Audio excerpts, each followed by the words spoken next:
The Gamecocks are left out of the college football playoff. However, they are the first SEC team picked for non-playoff bowls over Alabama. We talk about the bowl selection, what it means, and what's up next. Locked On Gamecocks starts right now.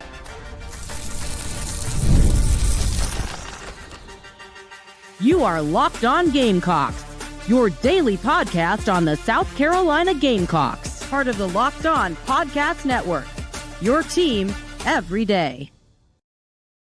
What's up, guys? Welcome into Locked On Gamecocks. I'm your host, Chris Marler. I hope all of you are having a fantastic into your Sunday or maybe early Monday morning if you're watching this then. Thank you for making Locked On Gamecocks your first listen each and every day. Shout out to our everydayers. Remember, we are a free and available podcast wherever you get your podcasts, as well as on YouTube, part of the Locked On Podcast Network, your team every day. Also, today's episode is a fun one, and it's brought to you by our friends at FanDuel. You can start this season or end this season with a big return on FanDuel. Remember, new customers can place a $5 bet, and you'll get started with $150 in bonus bets if you win your first $5 bet. Visit FanDuel.com to get started. All right, let's get into the show. We are going to actually try to make it a quick one because I want to make sure that when we're reacting to the announcement of the bowls, and I want to make sure that we're not going to obviously dive into Illinois and the opponent just yet, right? Like there's still several weeks to go for that. And there's also a ton of other things that are going on, a ton of other things we're going to get into this week as well. Yesterday, we recorded the episode about Dowell Loggins leaving for App State and some potential candidates. I know a lot of you guys weighed in on that in the comments. With Mike Shula being nominated, we will go into a little bit of that again today, but mainly it'll be more of a reaction to the bowl games. It was funny rewatching the video from yesterday about Loggins because when I started the video, it had not been made official yet, and then I think like 30 seconds in, it had. So that was one thing. Anyway, let's get into the news that came out on Sunday, and it wasn't necessarily that disappointing. I think mainly because South Carolina fans are, for the most part, pretty logical, unlike a lot of other SEC fans, and kind of saw the writing on the wall on Tuesday and realized, listen, like there's nothing that's going to get us in no matter what. Ward Manuel, the playoff committee chairman, told us that, and that was honest about that, and that's fine. That's fine. Listen, like the 9-3 season is still way better than anyone thought it was going to be before the year started. Especially nationally, and there's still obviously a ton of positives to take away from this year. So it's not just like a crushing disappointment to not be included. I still maintain that they should have been included. I think they're one of the 12 best teams. It just was clear that the committee did not think that was part of the criteria. The two things that came out that seemed to be the most prevalent and honest part of anything they said for the last several weeks was strength of schedule clearly didn't matter nearly as much as wins on the field, and that the data points that they factored in, there were no more to be had for teams that did not play in the conference championship weekend. I'm going to sound off on that later, especially as to how it affected South Carolina, but we're going to start with some positivity more than anything. They get the bid for the Cheez-It Citrus Bowl. It's down in Orlando, and we're going to be facing Illinois. I'm trying to feel the exact thing. Yeah, so it's at Camping World Stadium, Citrus Bowl against Illinois, who is a ranked opponent. It'll be a good matchup. It's a former SEC coach, Brett Bielema, and his bunch. Illinois, not a bad football team. I believe they were also 9-3. So I was disappointed a little bit in the opponent. I think Illinois was deserving of the seed, clearly, but it's one of those years where it's like, the four teams that got in from one conference were from the Big Ten. And you didn't have anybody else that was a high-profile team or top 15 team like South Carolina was to compete with, or that was left to pick from once the bowl selection, started outside of the top 12.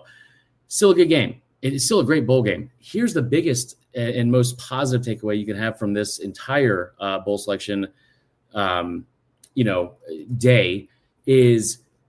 Make no mistake about it. Like the Citrus Bowl has always been and will continue to be the bowl game for the best non-playoff, best non-champion, best like the runner-up in this conference every single year. It's been that way since the 90s. Like the winner back in the way the bowls used to be. The winner would get the Sugar Bowl. the second best team in the conference would go to the Citrus Bowl every single year. Now, it's obviously changed a little bit just with the way, the BCS, then the New Year's Six Bowls, and then obviously now the 12-team playoff and 3 SEC teams getting in.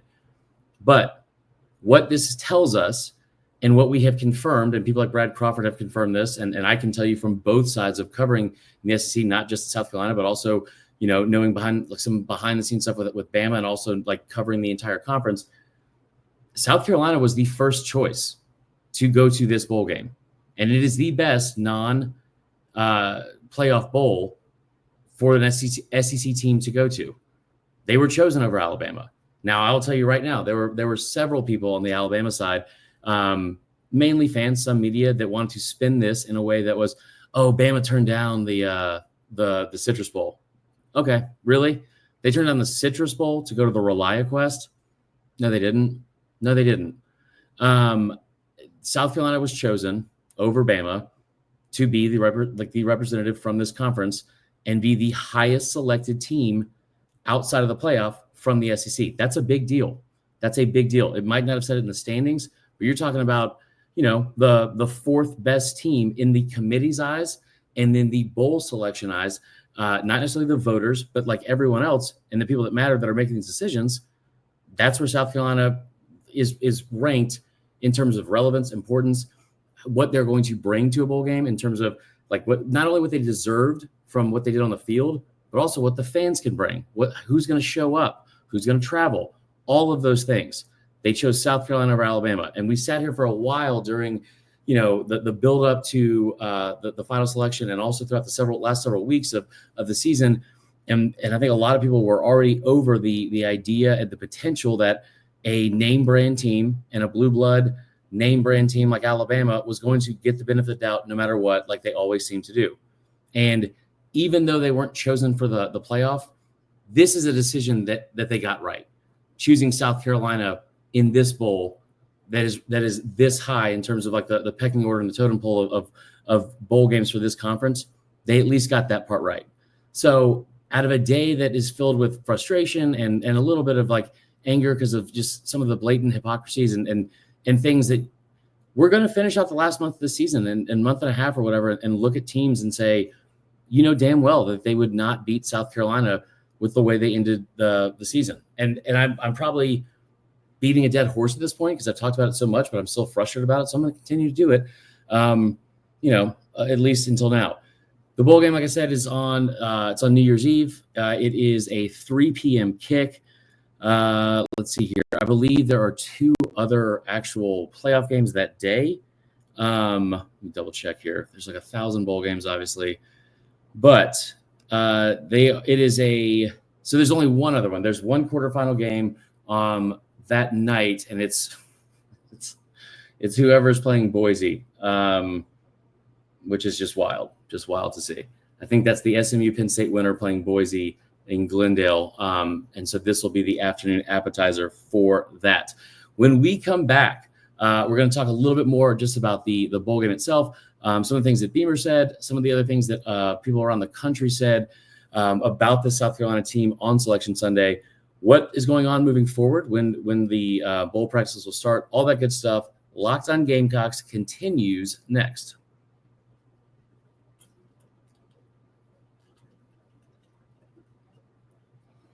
All right. So, like I said, obviously the opponent is Illinois. Not a sexy pick. One of the things I was hoping for, and I said this over the last couple of weeks, was when you started seeing the bowl projections coming out, and you saw some at first when they had won a couple games in a row before they got really, really hot, which was, if they're going to be eligible, probably seeing something like the Liberty Bowl or maybe something like I think I saw a couple of Birmingham Bowls as late as like 2 or 3 weeks ago for the Missouri win. That obviously didn't happen, thank God. What I was hoping for when I thought it was going to be the Music City Bowl was getting a chance to play a name brand opponent. Like, how much fun were some of those, that's a while ago now, but like those Ohio State games, the Michigan game with the Clowney hit, obviously, getting a blue blood name brand team to go up against this South Carolina team is something I really wanted to see, mainly because I knew that this South Carolina team was better than Michigan, better than a Nebraska. Like there were some projections that said it was going to be Iowa, but for the last week or so, it seemed like it was pretty concrete. This bowl was going to pick Bama or South Carolina. I do think it's huge, again, that South Carolina, even though Bama was left out, which until about 11:30 last night did not feel like that was going to be the case. They get left out, and you almost would assume that it would have been this like clamoring from bowl games and committees to come, at Bama's beck and call and beg them to come to their bowl. That wasn't the case. So it felt like things were pretty solid with the idea that Bama was going to be in, that this is where Carolina would be. For them to still be in this bowl with Bama being out speaks volumes about where the program is and the relevancy and importance and not only just significance of this season, but what Beamer is also building. That may sound dramatic, but it's not. Like it's just a factual statement of where we are. Before we get into anything else about this and my take on the actual what the committee did in leaving them out, I do want to tell you about our friends at Omaha Steaks. There are few things that are better at Christmas time than a good quality steak. Nothing delivers comfort and joy quite like the unrivaled quality and taste of Omaha Steaks. It's guaranteed perfection in every single bite, and right now you can save on unforgettable gifts with 50% off site-wide at omahasteaks.com. Plus, score an extra $30 off using the promo code COLLEGE. That's all one word. Well, it's only one word. All capital letters, COLLEGE. With 5 generations of experience, they consistently deliver the world's best steak experience, and the gifting experts at Omaha Steaks have made it easy to deliver and the perfect gift with thoughtfully curated gift packages featuring gourmet favorites. From legendary steaks to mouthwatering desserts and more, save 50% off site-wide for a limited time at omahasteaks.com. Plus, our listeners get an extra $30 off the promo code COLLEGE. That's 50% off at Omaha, that's OMAHA, steaks.com, and an extra $30 off with the promo code COLLEGE. Minimum purchase may apply. Listen, I probably should have done this in the opening because it's a little bit more of like a visceral reaction to everything and all that. But I'll do it now. And I know you guys have heard me kind of complain about this and go off on this several times. And I don't want you to feel like I'm beating a dead horse, but the decision was made today. And I'm still frustrated. And let me just get into why I'm frustrated with the committee. I'm glad that you guys are more mature and reasonable and measured than I am and are able to move past it a little bit earlier and realize that what was happening. But what pissed me off the most about this entire situation is that South Carolina was seemingly talked about the least out of the contending teams. And I don't know if that was by design. I don't know why it happened. We had a couple people that were banging the drum for him. Guys like Dan Orlovsky was really big on it. You had a couple other people for like Skip Bayless who didn't love that endorsement. But there were people that knew this South Carolina team, I thought, was the best team, one of the best teams in the country going towards the end of the season. It was very clear to see that. And it felt like any sort of buzz or in the groundswell and momentum of takes favoring South Carolina making it got squashed very quickly. It felt like for a lot of the run where they won 6 straight games against those level of opponents, it felt like a lot of the run was, like they didn't make any significant jumps. They didn't have any big leaps into, the top 12 or top 10. They barely sniffed they were never even one of the first 2 teams out. And that's frustrating. And I think that when the committee came out on Tuesday, the writing was on the wall, and that's fine to an extent. But what pissed me off about it is if you put Bama in at 11, and then you basically put Miami as a blockade in front of the next 2, which was Ole Miss and South Carolina, you can sit here all you want and say that South Carolina should have been behind Ole Miss because of whatever. I don't understand how there wasn't at least some sort of explanation. There wasn't more questions asked as to why this team, which is clearly one of the best, wasn't even included in some of the mentions of it. Everything that was said about it was short and, for the most part, pretty not damning about their season, but like they're an afterthought. They were really never felt like they were even considered like a team that was being considered, and that's what's frustrating. And the reason why it's frustrating is this. Because from year to year, the committee has changed their mind on what the criteria and the factors going into who gets picked are going to be. This season was no different. Last year, we saw things like, a Bama team jump from 8 to 4 after beating Georgia. Georgia, who hadn't lost the regular season game, drops out. That's a different year than this year, and so maybe it's apples to oranges. But here's the thing. You looked at the resumes, and you looked at the wins over currently ranked teams. South Carolina sitting here with a win over the current ACC champion. And I think where I get most frustrated was when they brought up the data points situation and comment, you knew and I knew that the moment it was said, it was, the final nail in the coffin, most likely. But what it also was complete BS. And what the committee told us today, I have zero problems with SMU getting in over Alabama at all. I don't love their strength of schedule. I don't love the fact that they don't have a win over a currently ranked team, but neither does Indiana, neither does Texas. The only one Boise has is UNLV. There's several teams with one or fewer wins over currently ranked teams. We saw what the committee and the national media and Greg Sankey himself did about clamoring for Texas all season long. Even now, they dropped to 3 overall in the rankings after losing to Georgia for the second time. And so it felt like because of the logo, it was never going to be a thing. But if you sat there and told us over and over again, listen, strength of schedule matters, but on-field results matter more.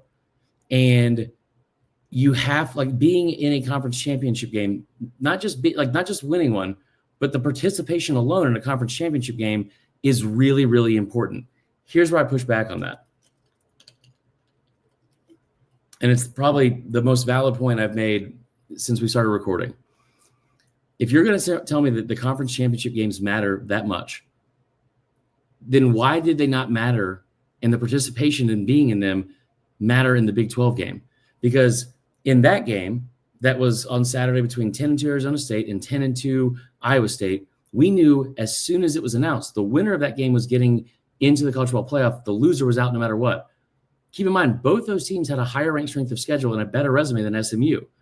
But you told us that conference championship games have to matter. It just didn't matter in the Big 12 game, apparently. Because even before it was a blowout, before the game was ever even kicked off, we knew and we all understood the winner of that game was in, the loser was out, no questions asked. So obviously not all conference games or conference championship games do matter. So what you then were telling us was, well, the ACC championship game, that's what really matters. That's a conference championship game that was featuring Clemson, who was a 3-loss team that South Carolina beat, and then a 1-loss SMU team who had the 75th ranked strength of schedule on the season, hadn't played a team that was ranked besides, I think, BYU at the time, lost to them. And the winner of that game, they were going to have their first win over a currently ranked opponent all season in week 15. That's almost impossible to do. The winner of that game, that was going to be their first, no matter who it was, their first win over a ranked opponent. And you told us that the participating in that game, was significant and important and had to be factored in, and there were no more data points for anyone else that wasn't playing that weekend. So if you're Alabama, you had to look at that game and say, well, you need Clemson to lose, and you're in. And that's what the committee told us too, because they put them at 11 for no reason on Tuesday. You need Clemson to lose, and you're in, or you need Clemson to blow out SMU and then somehow move ahead of them. Again, participation in the conference championship game had to matter. It didn't matter in the Big 12, but then you told us that it did in the ACC. So they were going to factor them with SMU. SMU was number 8 in the country going into that game, right? And the committee was open about willingly sliding them down behind Alabama if they lost in bad fashion to Clemson. Okay? So explain to me, if conference championship games matter, why Clemson, who lost to South Carolina a week ago, dropped 5 spots down to number 17. Right? You lost by 3 points to a top 15 team. You dropped 5 spots. Never mind the fact that Bama moved up 2 after beating a 5-7 Auburn team. Never mind the fact that Ohio State only dropped 4 spots after losing to a 7-5 Michigan team at home. One of the worst offenses in the country, who was missing their best player on offense and their best player on defense. They only dropped 4 spots. Clemson, for whatever reason, the loss to South Carolina was viewed so badly, they dropped 5. But the conference championship game matters. So even though they were number 17, if they won, they were in. They did. They beat the number 8 team in the country, right? And they moved up 1 spot to number 16. SMU lost that game and dropped to 11. So if conference championship games really matter that much, explain to me how the winner of the conference championship game in the ACC moved up one spot and was ranked 5 spots behind the team they beat 12 hours before the College Football Playoff Committee announced the rankings. You can't explain it because it doesn't make any sense. Like, the minds are made up well beforehand. And what is the ugliest truth out of all of this is what they decided was, all right, we're in a bad spot because we don't, like, the resume for Miami is not great and they just lost. The resume for the SEC is kind of confusing because there's 3 teams that could make a case here. But the only team that we're going to let in is going to be Alabama. So the only thing that was going to be surprising was if SMU lost, would they stay in? Again, I'm not going to sit here and argue about whether or not they should be in over Alabama because I think that there were several teams that should have been over Alabama. The 3 SEC teams, Bama, Ole Miss, and South Carolina, I thought Bama had the worst argument out of all of them.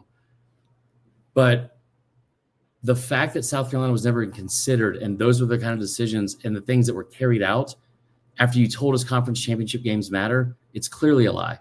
Conference championship games couldn't matter.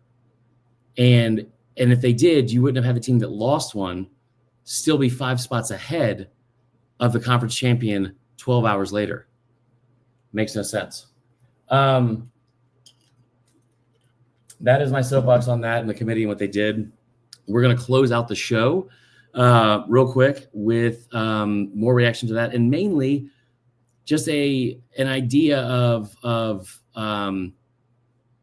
what we're looking at and what it means for South Carolina moving forward, because there's a stat that you have to stick around to hear, and it's something that is going to impact South Carolina, and I think a pivot will be made for some of the decisions they have in the future about scheduling and other things to make sure they mitigate as much of any sort of stress on themselves to prevent this from ever happening again. Locked On Gamecocks will continue next.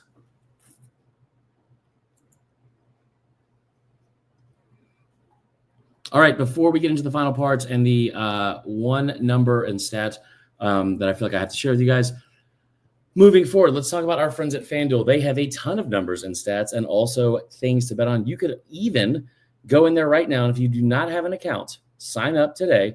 It's America's #1 sportsbook. You sign up, you put a $5 bet down, you win $150 in bonus bets if you win that $5 bet. Maybe you go in there and bet on the NFL. Maybe you go in and bet on the fact that Carolina's already opened as a 10.5-point favorite against Illinois. Either way, the FanDuel Sportsbook app gives you everything you need to place live bets on the NFL or college all in one place. So when you get a hunch in the middle of a game, you can check out the latest stats, view live play-by-play, and so much more on the same page where you place your bets. Just visit FanDuel.com to join today. You'll get started with $150 in bonus bets if you win your first $5 bet. That's FanDuel.com. Never waste a hunch and make every moment more with FanDuel, an official sportsbook partner of the NFL. All right. I want to get into one last thing, and I feel bad about the way I've structured this episode because it should have been a little bit different and probably opened with this. But I was excited about the bowl game, and we want to have some level of positivity and all that kind of stuff. Anyway, after the SEC lost their spot, or a 4th potential spot, obviously there was a ton of reaction on social media about it, and you guys already know how I feel about that. I think that Greg Sankey is to blame for most of this because of his inability to ever step in and correct some of the things that were happening in the league. The officiating completely screwed South Carolina in that LSU game. The officiating was bad all season long in so many other games, and also in some of the biggest games. You think about that Texas-Georgia game, all that kind of stuff. Side note, it's not just in the SEC either. If you think that the SEC is pulling strings and rigging games and all that kind of stuff, let me tell you what the ACC did last night, where Clemson didn't have a single penalty that entire game. If that sounds crazy to you, that's because it is. It's the first time in 72 years they've had a game without a single penalty. 72 years, and it just so happened to be in the biggest game of their season. Shocker. But one of the things that has been a result of this from today, and I told you this was going to happen a long time ago, Sankey hasn't said anything. The things that kept the SEC out, like, again, Bama deserved to lose 3 games. Ole Miss deserved to lose 3 games. South Carolina deserved to lose 2. The officiating is bad all year. There's been no announcement of how they're going to fix it and how it's going to impact all that kind of stuff. Now, there has been a lot of speculation, and one athletic director from Bama, Greg Byrne, even came out and spoke out about it because if he was frustrated about how little strength of schedule mattered moving forward. I'm not going to read you the entire thing. I didn't think it was that great of a point, to be honest, but I also understand what he's saying, and I told you it was coming. The idea of trying to schedule any more difficult games than what's already on your slate in the SEC it's a fool's errand. It's pointless. The committee showed you that this year. There's no reason to go out and schedule any of these tough games. It's great for the fans. Of course it is. But in the end result, if you're trying to win a national championship or if you're the conference trying to get more teams in the league, in the playoff, there's no reason to do it. The grind of an SEC schedule is already difficult enough. Everyone knows that. Now, we're not going to get into the imbalance of the schedules in this conference itself. Like, again, but it's clear to see. I mean, you look at the 2 teams in the SEC Championship game. Georgia had their 6th game against a top 20 opponent. 5 of them were away from home. Like that's this season, 5 top 20 opponents away from home. Texas, on the other hand, who was the other team in the conference championship game, played. What was it? They had 8 games. They played 8 opponents in this conference. 4 of them were against backup quarterbacks. There's 6 wins. There's 7 wins against SEC opponents this year. 6 of those were against teams that were in the bottom 7 of the SEC standings, and there were only 2 of those 7 wins against SEC teams were against teams who were above 500. Mississippi State, Kentucky. Vanderbilt ended up being like 6-6, but like they got one of the easiest schedules we've ever seen, and it was their first year in the conference, and they get it again next year. What Greg Byrne was saying was, in the future, there's no point in scheduling difficult out-of-conference games if the committee's already telling you that strength of schedule isn't going to matter, and you could be somebody like Indiana and schedule no one. And part of that's not Indiana's fault because they did play 9 conference games. But the Big Ten as a whole, this is a factual thing, out of the 4 teams that got in, and let's back up a second. I want you to think about all the stuff that you hear constantly from outsiders about this conference and the teams that are scheduled, right? Like the Mercer thing is brought up constantly, or FCS opponents. They play FCS opponents in week 13. I've said it on here time and time again. A lot of those teams are better than Purdue. Like, are we really arguing the fact that, like, oh, they played Mercer week 13? All right, well, you played 1-11 Purdue. 3 of the teams in the playoff got to play them and had them on their schedule this year. Like, I would argue that that's not a win for you. Just because you had an extra conference game doesn't mean it's a tougher conference game or a tougher game or a tougher opponent. But you think about all the hate the SEC gets for not playing 9 games, right? And the speculation they might go to 9 games at some point. There's no reason to. And you look at the out-of-conference scheduling, the SEC, we know that some of the big games they had, some were on neutral sites, but some were also like true road games. And you look at what the Big Ten did in place of that. The 4 teams that made it from the Big Ten combined, they only played 1 game against a Power 4 non-conference opponent this year. Penn State played West Virginia in week 1. That was it. West Virginia ended up firing their coach. Not a great team. Everyone else was either G5 or FCS. So the point that Greg Byrne's making, while it may not be the best point considering Bama didn't lose to any non-conference opponents, they lost 3 games to conference opponents. It does set a precedent moving forward. It's something I think South Carolina should look into following, because going into last season, this is the stat. Going to last season, South Carolina was one of 4 teams in the SEC. This is 2023 that had 2 Power 4 opponents scheduled every year for the next 5 to 10 years. It was South Carolina, Florida, Georgia, and Alabama, right? For the next 5 or 10 years, all 4 of those teams had multiple games scheduled in their non-conference against Power 4 opponents. Now, 3 of them are teams that play an in-state, out-of-conference rival every year. Florida plays Florida State. Obviously, Carolina plays Clemson. Georgia plays Georgia Tech. But you look at South Carolina's future opponents, and you look at what Greg Byrne said for Alabama. I know that I don't have it off the top of my head, but I know they play Oklahoma State, Ohio State, Notre Dame. There's one year where Bama's supposed to go play Notre Dame and Ohio State in the same season. There's no chance that happens now. You look at South Carolina, and starting next year, Obviously, you already have Clemson, but you open up against Virginia Tech and Atlanta. 2026, you play Miami as well as Clemson. 2027, you play Miami at Miami and then Clemson.